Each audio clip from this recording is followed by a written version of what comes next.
Imagine this. It's December 25th. You wake up, make coffee, open presents with your family, maybe watch a movie. Normal day, happy day. Meanwhile, your phone is exploding. Your feed is a war zone of staged family photos, perfectly wrapped gifts under designer trees, captions about gratitude that sound like they were written by a PR team. Everyone is performing joy. Everyone except you. You posted nothing. You didn't even think about it. And somehow, that makes you the weird one. Welcome to the invisible divide. The people who don't post Christmas online aren't Grinches or antisocial hermits. They're operating on a completely different psychological frequency. And honestly, they might be the sanest people in the room. Here's what's actually happening in their brains. When most people experience a moment of happiness, there's this instant reflex now, this trained response to document it, package it, broadcast it. It's like happiness doesn't count unless it's witnessed. But the non-posters have somehow bypassed that programming. They're experiencing something psychologists call presence over performance. Their reward system isn't wired to the validation loop anymore. They get their dopamine hit from the actual experience, not from the notification ping 3 hours later when someone's mum comments with a heart emoji. Think of it like this. Everyone else is playing a game where Christmas only loads properly if you post about it. Like the day doesn't render in their memory banks unless it's been uploaded to the cloud. But non-posters are running on local storage. Their Christmas exists whether the server knows about it or not. It's a glitch in the matrix, except they're the ones who aren't glitching. The mechanism behind this is actually rooted in something called external versus internal locus of validation. That's academic speak for where you get your sense of worth. Most people have been conditioned by social media to need external confirmation. You did the thing, you post the thing, people react to the thing, now you know it was good. It's outsourced emotional processing. You're literally asking strangers and acquaintances to tell you if your Christmas was valid. Non-posters skip that entire chain. Their validation is internal. They know if they had a good time. They don't need the focus group results. And here's where it gets darker. The people flooding your feed aren't necessarily having better Christmases.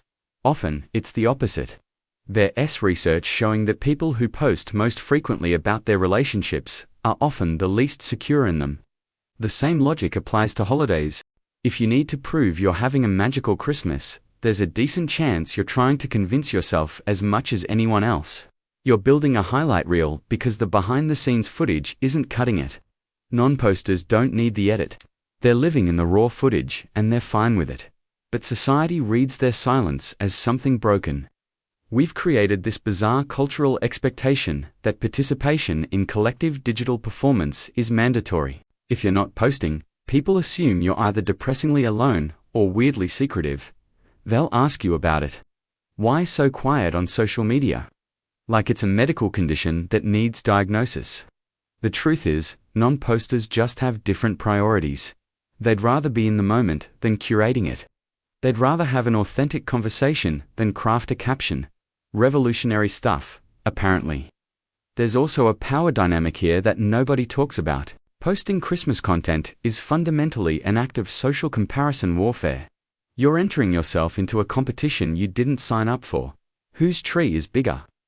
Whose gifts are more thoughtful? Whose family looks happiest?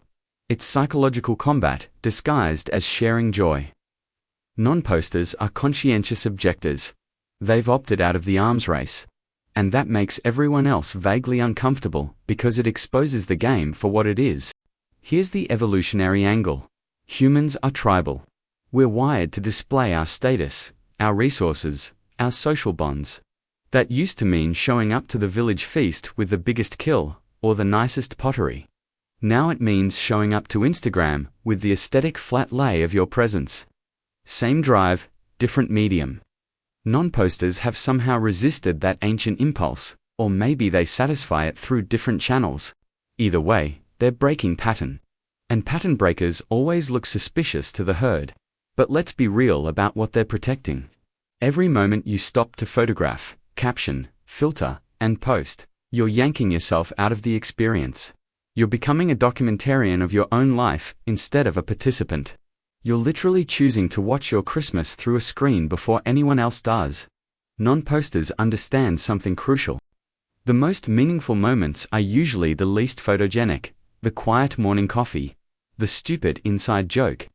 The moment your kid actually smiles, not the 15 takes before you got the good shot. That stuff doesn't translate to posts. It barely translates to memory. But it's the real substance. There's also a protection of privacy at play. Non-posters often have a stronger sense of boundary between public and private self. They understand that not everything needs to be commodified into content. Some things can just exist for the people in the room. This used to be normal. Now it's treated like paranoia. But they're not paranoid, they're just selective.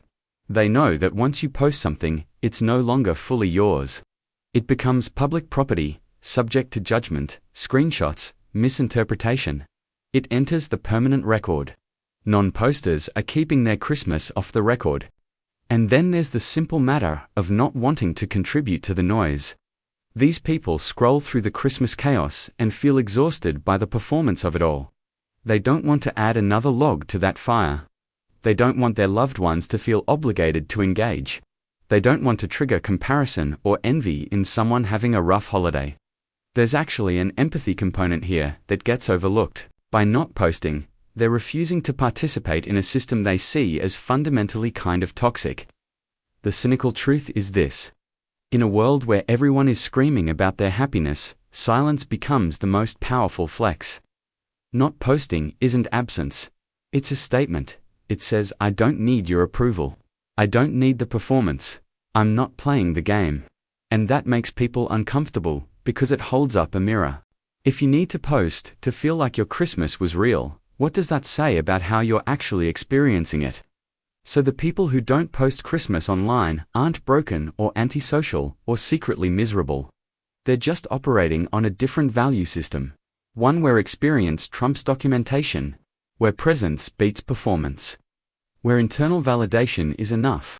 They're the ones who remember what the holiday felt like because they were actually there for it, not watching it through a lens, waiting for it to buffer, checking if it got enough likes to qualify as real. They're not better than you. They're just playing a different game. And maybe, just maybe, they're onto something.